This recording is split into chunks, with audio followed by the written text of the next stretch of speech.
রাজু আক্রমণে চালিয়েছিল কিন্তু সীমানার বাইরে থাকায় পায়নি।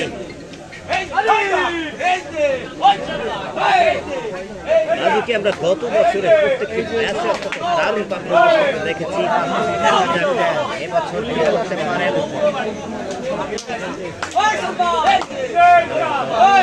সব মিলিয়ে শারীরিকভাবে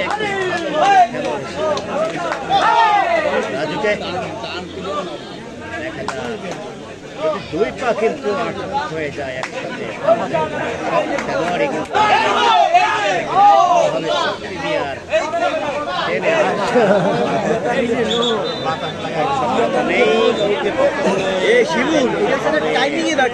যাচ্ছে কিন্তু বলে টানে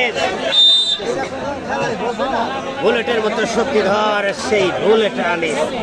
দেখা যাক তার শক্তিমত্তা কিভাবে প্রয়োগ করে।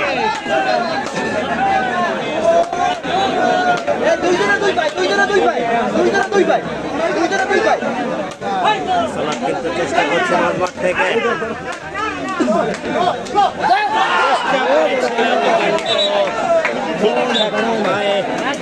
হাতে আটকাতে পারেনি।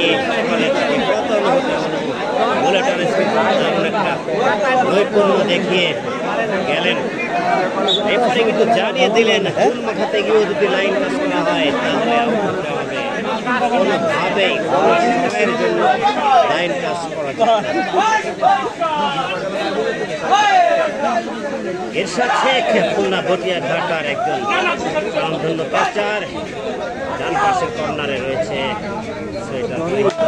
মাথায় বান্ধা, তিনি দেখা যাক কি করতে পারেন। একদিকে রয়েছে সাত, অন্যদিকে রয়েছে সোহেল।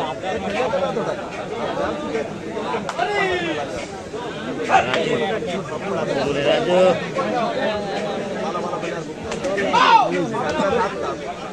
চেষ্টা করছেন মারার, কিন্তু যারা মঞ্চের পিছনে দাঁড়িয়েছে আমাদের মঞ্চটা কিছুটা কমাইতে হবে, কারণ মঞ্চের অবস্থা ভালো না। লাঞ্চের পরে মঞ্চ ঠিক করবে, আপনারা একটু থেকে নেমে যান। সত্যি ওটা তার বুলেটের মতো, যে কারণে হয়তো কেউ না কেউ তার নাম দিয়েছে বুলেট আনি।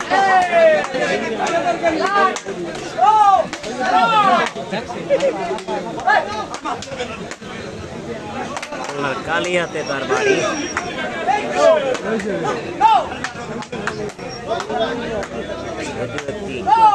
খাটো প্রকৃতির খেলোয়াড়, কিন্তু নম্বর শক্তি নিয়ে খেলায় ভালোই না পারফরমেন্স দেখে থাকেন।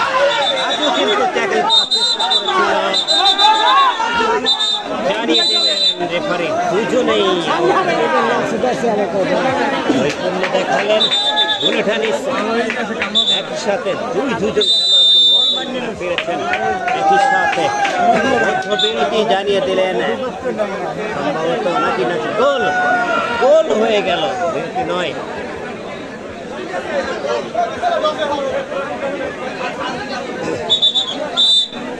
একটি গোলের দেখা,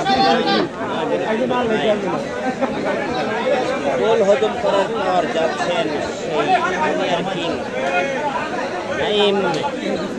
এ ভাই নারায়ণ না রে ভাই, লাগিছে আঘাত লাগিছে। নাইম কিছু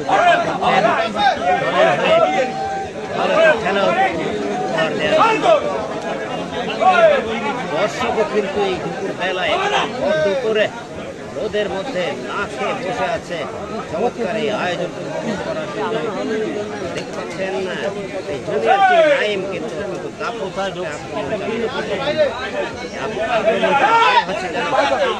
সেই ইসরায়েলের প্রতি ইরান যেভাবে আক্রমণ চালিয়েছিল একসাথে 200টি দাপটে ভাব।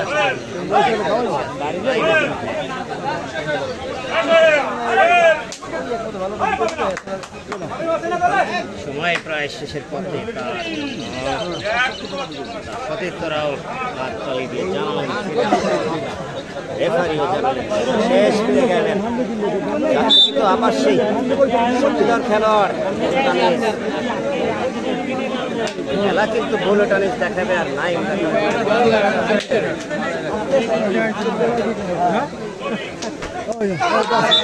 একেবারে